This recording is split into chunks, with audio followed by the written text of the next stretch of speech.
Hello, my name is Mussa. Today I would like to talk about population growth models and in particular population growth statistics of three cities in Tanzania. Tanzania is a country in East Africa. This is where I was born and raised and where my family still lives today.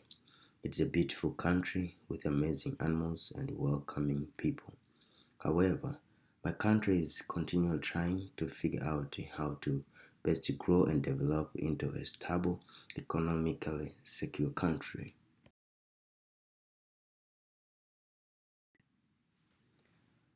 Tanzania currently has a population of around 59 million people. Tanzania's population ranks 25th in the world and has a decent growth rate of around 3%. The largest city is currently Dar es Salaam. However, the government is in the process of relocating from Dar es Salaam to small city Dodoma in the interior of the country. This likely will play a role in the growth model within Tanzania as well. The three cities I plan on discussing today are Arusha, Dodoma, and Dar es Salaam. Why are these population growth models from these cities important to me? First, there are current opportunities for buying land in Tanzania. In order to make a wise investment, it is good to be confident that the region where you're buying land is going to thrive. For example, we bought land in Dodoma prior to the government moving from Dar es Salaam in anticipation that the government presence in Dodoma will bring about positive economic changes. My hope is that with the growth of the city, future business opportunities in Dodoma will be available, or at least the resale of the land will be much higher. Even more important than these economic reasons is the goal that my wife and I have to start a ministry in Tanzania after I finish school. I plan to teach the word of God, and my wife is a pediatrician, so we're interested in helping orphans and providing medical care to those in need. It would be ideal to start this ministry in an area with active growth. Here is a review of the three different population growth models we discussed in class. A population that shows linear growth grows by a constant amount for each unit of time. Exponential growth occurs when a population grows by a constant factor or a rate of each unit of time. You can see the classic curve on the chart in comparison to the linear model. The final graph is an example of the logistic growth model. The logistic growth model starts with growth similar to exponential growth. However, instead of continuing to grow without bound, the logistic model incorporates a carrying capacity or the maximum population that resources are able to maintain. Once the population gets close to the carrying capacity, the growth slows and you see the S-shaped curve. I would like to show how this growth model fit with these three cities in Tanzania. The first city I will talk about is Dar es Salaam.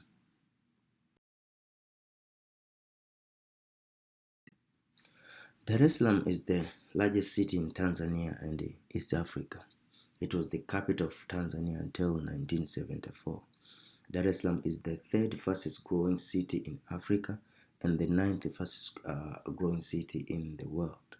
The growth rate has been so large that it is expected to be the second largest city by population in the world by 2100.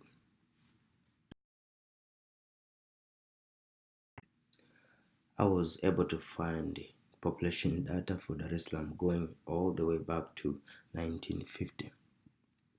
I included population data for every 5 years from 1950 up until the current population today. Dar es Salaam has had a high growth rate over time, You can see from the graph the classic curve associated with the exponential growth.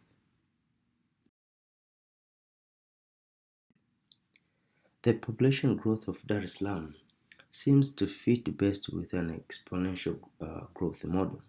You can see my predicted population for the next 15 years in the chart at the bottom. The predicted average growth rate over the next 15 years is around 80%.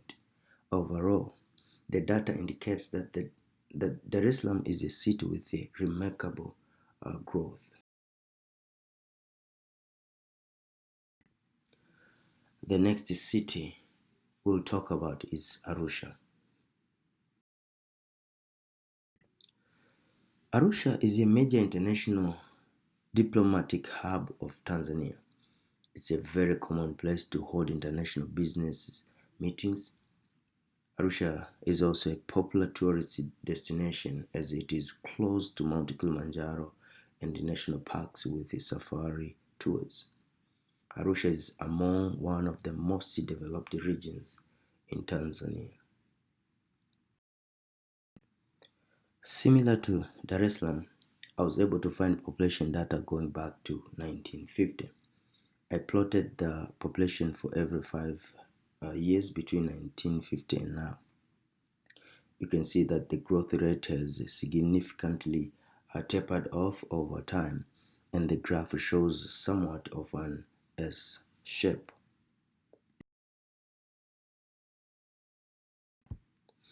Due to these findings, it seems that the logistic model seems to fit the data best as the growth rate is decreasing over time. The current population of Arusha is 483,000, which is nearing the carrying capacity of 642,021. You can see from the chart at the bottom of the screen, the growth rate for the next 15 years continues to be quite low. I was surprised by this finding as Arusha is so well developed and seems to attract people from Tanzania and abroad. The final city we will cover today is Dodoma.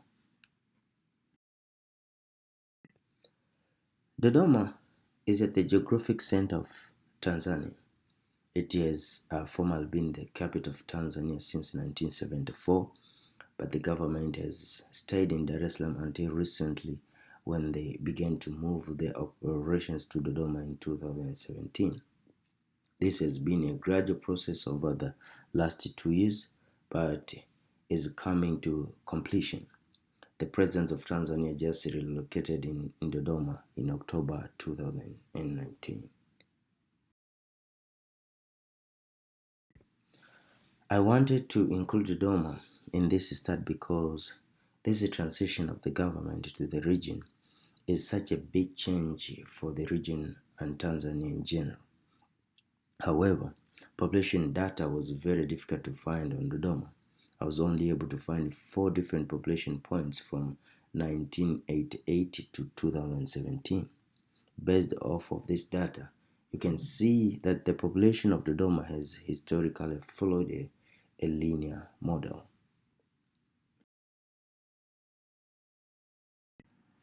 Data from 1988 to 2017 fits a linear model.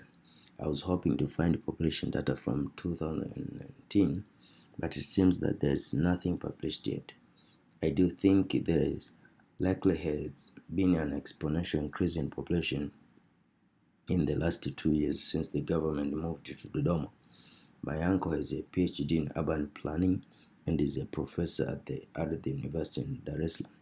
He believes that the population growth rate in Dodoma in 2019 was around 27%. That's a huge change in comparison to the 2 to 4% previously seen. The chart at the bottom shows the predicted population if the linear model were to continue, although I do not think that the model will continue to fit with the government moving to Dodoma.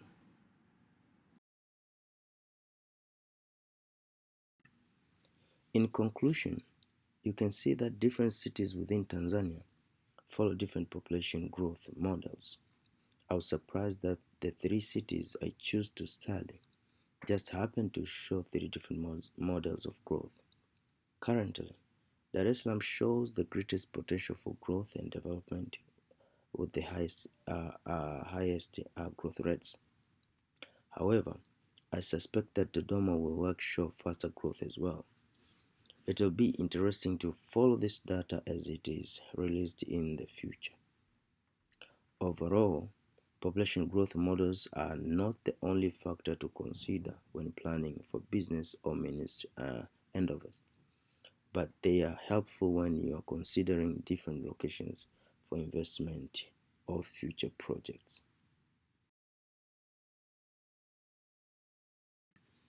Here is a list of my references. Thank you for listening to my presentation. I hope you have a blessed Christmas.